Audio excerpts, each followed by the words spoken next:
Well, hello there, and welcome to another edition of Warbird Wednesdays. My name is Fred Bell. I am the Vice Chairman of the Palm Springs Air Museum, and today we have something really exciting for you. We have the need, Greg, the need for speed. Yes, I'm talking about the Navy's big dog. We did the F-15, but we're going to go to the other side of the court and go to the top of the food chain for the Navy, which was the Grumman, the F-14, the Tomcat. So we're going to talk about this amazing Navy fighter today. But first, in honor of the Navy, Greg has found me a fish head would be the great. I think he calls me a fish head occasionally. He is my lachrymose assistant, Greg. And of course, he has selected another ingenious hat for me. Wait till we get the drink today. You've got to watch this video for the drink because he's gone equally off the deep end. There we go. So today we are talking about the F-14 Tomcat, the Grumman fighter that not only set the stage for naval air superiority in the late 80s and beyond, all the way to this airplane was literally a movie star, if you can believe that or not. Made Tom Cruise a star. Now today, Greg, we're going to kick the tires and light the fires. And yes, I told Greg, every Top Gun reference I can think of, I'm going to throw in there. I'm going to get a lot of hate mail today. So we're going to have fun with this F-14. The aircraft first flew in 1970. It clocked out at Mach 2.4. Believe it or not, it's oversized in its presence for the number built. There are only 712 of these built. It was the first, believe this or not, Greg, it was the first of the teen fighters. And I'm not talking about Teen Wolf. I'm talking about the 14, 16, 15, 18, all the teens. It was the first one. Now, it started, we got to go back, the genesis on all of these big airplanes started back in the late 50s, the early 60s, and then really accelerated with the knowledge that we were getting from the MiG, the conflict that we're having in Vietnam. I've talked about that. I'm not going to go into it in too much detail. But this thing actually started with the Douglas, the F-6D Missileer project, Greg, in 1959, if you can believe that, 1959. Now, the McNamara, as we talked about, was pushing these big, heavy fighters, and he was in love with the swept wing concept. Now, I'm going to give you a plan view, as long as I don't drop this. This is a big model. Plus, Greg has upped his game. Look at this. I get to play with this. Look, it actually sweeps its wings. But the TFX project was the project that led to the development of this aircraft and the F-111. Now, the Navy had been told by McNamara to go into that project and come up with something, and they actually talked to a number of designers. Ultimately, Grumman settled with its 303 design, the Grumman 303 design, which later became the Tomcat. Now, the interesting thing about the Tomcat is you could see when it's tucked in, it's got that really nice V shape, right? It's able to get to speed. But when it sticks those wings out like that, what does that do? That gives it really good low-speed handling. Even with the enormous size of this plane, the turning radius is only about 1/4 of a mile. And during this turn, the air crews will be rammed into their seats at 7 Gs, 7 times the force of gravity. The F-14 will now accelerate to a speed approaching the speed of sound. The Tomcat will be traveling at over 650 miles an hour. That works out to 960 feet per second. Now, a Fred fun fact, which we haven't done those in a while, is that this body, the aircraft body, this piece is actually designed to generate lift. This aircraft, the body itself, depending on where the wings are in the airplane, actually generates 40 to 60% of its own lift. You can believe that. But it had this variable wing design, so it had extremely good low-speed handling characteristics. And then when it decided it was going to go after those backfire or those blackjack Soviet bombers, we're going to talk about that in a minute, why it was designed with the Warsaw Pact and the Soviet Navy, the Blue Water Navy. The idea was it could go very fast, but it was, for the time, this was a huge airplane. And the maneuverability that this airplane had, given its size, was absolutely amazing. It wasn't without fault. It was not without fault. So there's a big difference between the movie version of the Tomcat and the reality version of the Tomcat. The airplane in the movie appears to be invincible, right? In Top Gun, the reality of the situation is that the airplane with the wings out and the swept wings had incredibly good handling characteristics, but it had challenges. And Greg is saying, what are those challenges, Fred? Well, one challenge was all this variable wing in here created a whole bunch of maintenance, and we talked about the F-15. The reason they went with that F-15 wing and the reason that the Air Force ultimately and all the manufacturers shied away from this variable wing was the sensors and the mechanics that all required a lot of maintenance.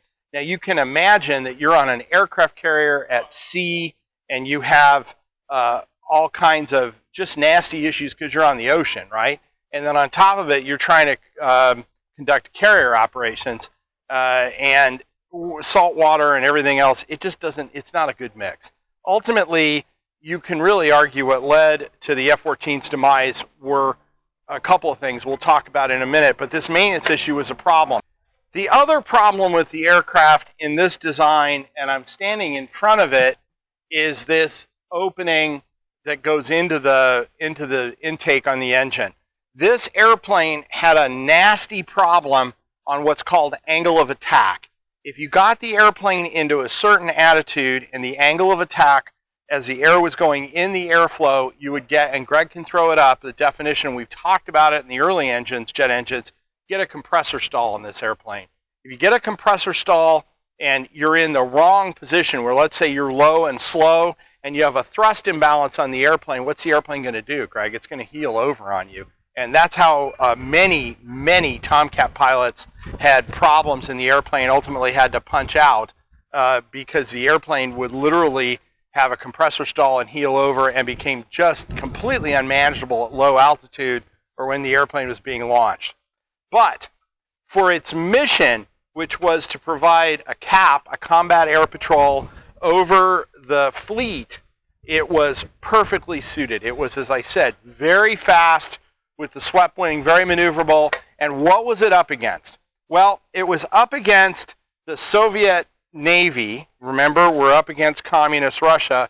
And the idea was that the Russians were doing what they talked about, projecting more and more of a blue water fleet. They were projecting power beyond their shores. That is one of the tests of a nation state, is being able to project influence on the seas, because you can interrupt commerce, right? You can interrupt shipping. Well, the Russians were doing that in a big way. They had very, very large cruisers and ocean-going vessels that were highly dangerous, especially in the 1980s. They were projecting a carrier force. The other thing they were doing is they had these the backfire and blackjack bombers that were, think about, although they weren't completely comparable, think about them as comparable to a B-1, right? And the idea with those bombers was they would stand off over the horizon outside of in World War II, the Japanese, whether it was a kamikaze attack or a conventional weapon attack, in World War II, you had to get close to the fleet and you get inside that anti-aircraft bubble to be able to launch, either drop a bomb or launch a torpedo. Well, the Soviets would stand out way what they call over the horizon. You couldn't even see them. They had cruise missiles, and they would fire cruise missiles at the carrier battle groups. One of the Soviet tactics, and we did the same thing, was that if there had ever been the start of World War III between the two adversaries, the first thing that both sides would have done is nuke as many of their capital ships as possible. So I'm talking about both the submarines, the ICBM submarines, so those can launch ballistic missiles, which are part of our triad. And then the other thing would be to go after these carrier battle groups because they can project a lot of power. They are not supposed to talk about it, but they also carry nuclear weapons. So you have a nuclear threat coming off a carrier battle group as well. So the idea was go after your adversary as much as possible. The F-14 had what was called an AUG-9 radar in the nose, and you had a radar officer or a weapons officer in the back, depending on the service and what it was called. But he basically manages the weapons and the incoming, how to manage the incoming targets. The pilot flew the airplane, and although the Tomcat pilots typically, I'm going to get hate mail on this, typically call the guy in the back luggage, but that's all right. You know, we'll have the Tomcat pilots defend that. Greg's going, oh no, you went there. So the guy in the back seat was handling all the information. He's telling the pilot where the threat might be. He's feeding in or dealing with information going to the weapons so that they can lock on. Remember, this AIM-54, this Phoenix missile is over the horizon, so you can pick targets up with that radar over the horizon and fire at those targets before they get close enough to be able to launch their cruise missiles. That was the idea behind it. The AIM-54 is also known as the MiG parts producer. I'm sure I'll hear about from some MiG guy who's going, hey, don't talk about the MiG that way. But a very, very sophisticated missile system that was designed around this airplane. So that was the idea. And then if they got in close, the airplane could dogfight. It had challenges, and we make fun of, or we talk about the movie Top Gun. It had challenges because the MiGs really were smaller and more maneuverable aircraft. In the movie, those aren't MiGs, but those aircraft, if they got in close, the F-14, because it's such a large target, they did have to teach air combat maneuvering in this airplane and how to manage that. Remember, speed is life. We talked about Boyd, who figured out that you have to keep your speed up and able to be able to win any combat. It's the same thing in this airplane. So that was the kind of overview of what the Tomcat was used for. Now I'm going to put it down here without breaking it. And Greg has really outdone himself. We've gone to a complete cat theme today. Greg, I'm going to get you for this one. I am going to get you for this one. Greg, in keeping with the cat theme, has found the soda for me called Kitty Piddle. Thank you, Greg. I appreciate that. There's something that is so appetizing about a soda named Kitty Piddle. Let's see. Pineapple orange. It's so disgusting. Soda disgusting. That breeds confidence.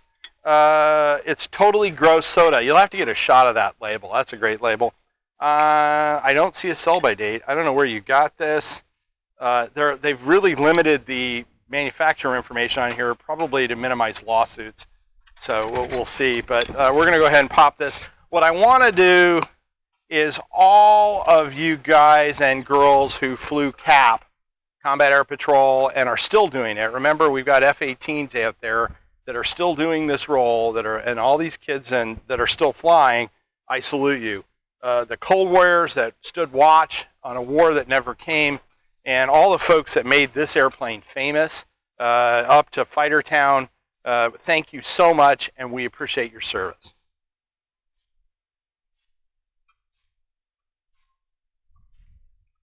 Oh. Greg, that lives up to its name. Greg, pull up his glasses. That is Kitty Piddle, Greg. Now I'm going to do it. You know, we do the two-shot thing here. Oh, my word. That's disgusting. It is soda disgusting. So thank you. We want to thank you folks for your service. Seriously, being out on Westpac or being on patrol in those carriers for 6 months on end is not fun. And flying CAP and doing the things that these folks have to do, and all the maintainers, all the people that maintain these airplanes and the armors and the folks in the ships, thank you so much to our United States Navy. So the F-14 was lived up to its name. And not only that, but then Tom Cruise came along, made it a movie star. It became, an absolute icon, a lexicon of fighters and fighter jock talk. Greg, with your photo editing, your writing checks your body can't cash. I'm going to give you every Top Gun reference I can make. But as we said, it was a big airplane and it had a lot of maintenance issues. It ultimately was replaced by the F-18, the FA-18, as an attack aircraft. This aircraft wears the livery of a VF-84. The aircraft behind me, I'm going to put this down without breaking it. The aircraft behind me is in VF-41 colors. This airplane actually flew in here, if you can believe that or not. It was a gate guard. We've restored it. Greg can throw up the bureau number underneath. It actually flew in and then was a gate guard, and then we restored it, brought it back again into its colors about 3 years ago. Now, the interesting thing about this airplane is this aircraft bears the Gulf of Sidra, the downing of those Libyan aircraft in the Gulf. So it actually bears the colors. That was actually a VF-41. Those were VF-41 aircraft, so it is appropriate. So the Navy got experience with operating the airplane, and they realized that they had some maintenance challenges with it. The airplane started to get a little long in the tooth. Now, they did go through, in 1987, the F-14 went through an engine upgrade, which actually improved some of the compressor stall issues and gave the airplane more thrust. And then they were also looking at, they upgraded some of the aircraft to the F-14D model, which had a glass cockpit, a Link Data 16 data link, and a digital flight control system that helped with this angle of attack issue that I talked about the airflow into the engine. There was also a program called Tomcat 21 to get the airplane out and to do another upgrade to the airplane and keep the airplane in the fleet.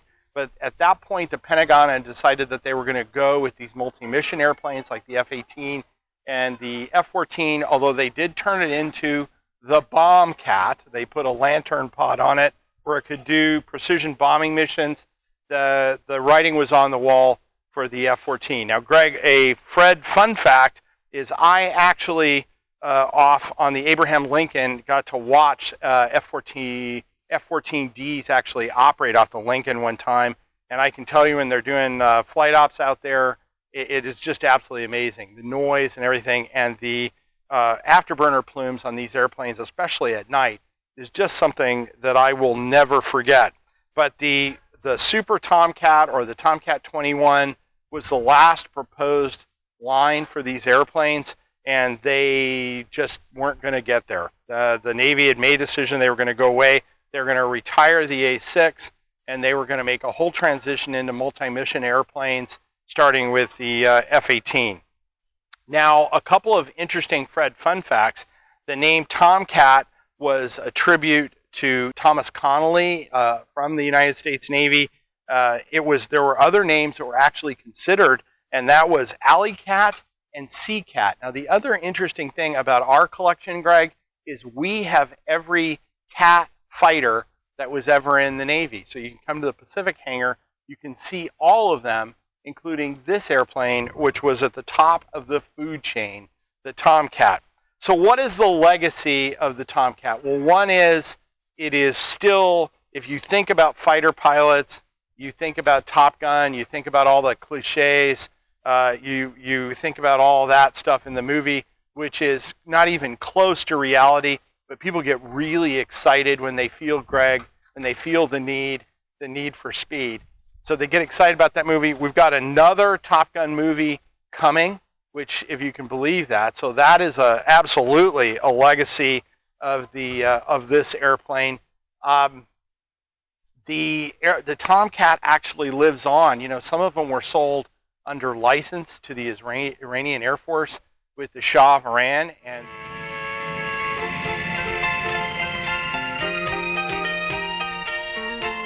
from the Grumman Airfield at Calverton, Long Island, USA, a flight of F-14 combat airplanes the most sophisticated on Earth, prepares for takeoff. The date, January 24th, 1976. The destination, Iran, some 7,000 miles away.